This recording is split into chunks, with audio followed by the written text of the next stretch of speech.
এবছর সরকার ঢাকায় প্রতি বর্গফুট লবণযুক্ত গরুর চামড়ার দাম নির্ধারণ করেছে ৬০ থেকে ৬৫ টাকা।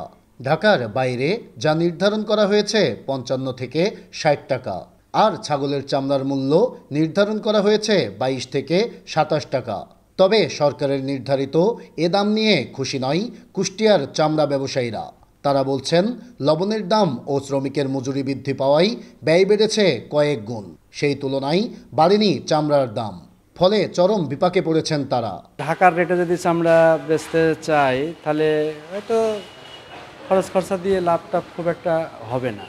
তাতে লবণের দাম বেশি, তারপর এক একটা লেবারের দাম বেশি।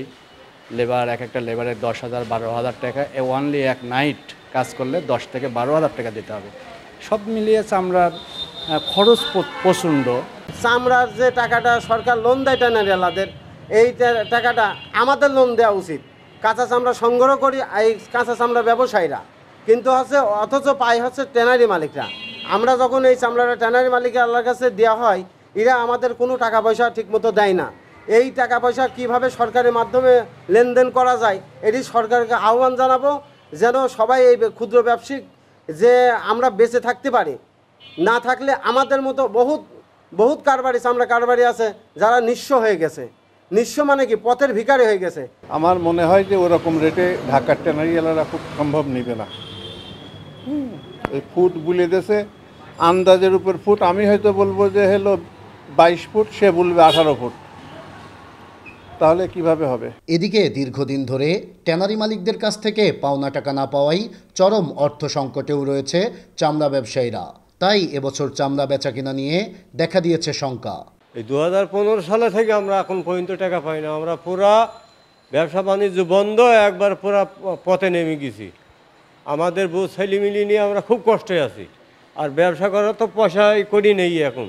আমরা তো আশা করি, প্রত্যাশা করি আমরা যেন অন্তত এই ব্যবসা করে খাই, অন্তত এই ব্যবসাটা ভালো হোক, আমাদের পেমেন্টটা ভালো হোক, বিক্রিটা ভালো হোক, আমরা একটা নিশ্চয়তা চাই।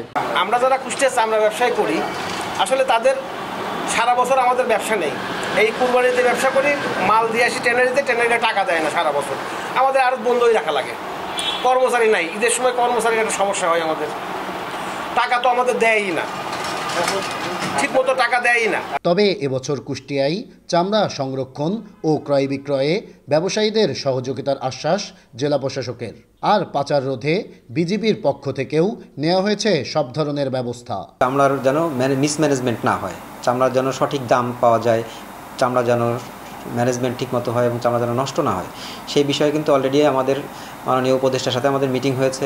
চামড়ার যেন ম্যানেজমেন্টটা সঠিকভাবে হয়, সেই জন্য আমরা অলরেডি মিটিং করেছি এবং এ ব্যাপারে আমরা সোচ্চার আছি। পাশাপাশি এই চামড়া যেন আশেপাশে কোনো দেশে চলে না যায়, পাচার না হয়, এই বিষয়ে আমরা বিজিবির সাথে বসবো এবং এটা আমাদের জেলার কোর কমিটির মাধ্যমে এই জিনিসগুলো আমরা আলোচনা করব যে কীভাবে এগুলা রোধ করা যায়। প্রয়োজনীয় স্থানে ভ্রাম্যমাণ চেকপোস্ট ও মোবাইল টহল মোতায়েন করা হয়েছে।